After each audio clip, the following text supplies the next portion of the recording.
Button काम नहीं कर रहा है ताकि ये खुले, तो हम इसका बटन आज बनाने वाले हैं। तो सबसे पहले हम इसको खोल लेंगे। खोलने के बाद एक पेचकस इसमें छोटा पिन होता है, उसको भी खोल लेंगे। उससे पहले ये सब निकाल देंगे हम लोग।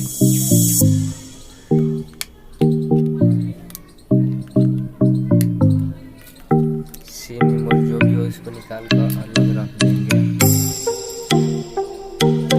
उसके बाद इसको हम लोग खोल लेंगे।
उसके बाद जैसे इसको हम लगा कर खोलेंगे तो इसका बॉटम सब काम कर रहा है, खुल जाएगा।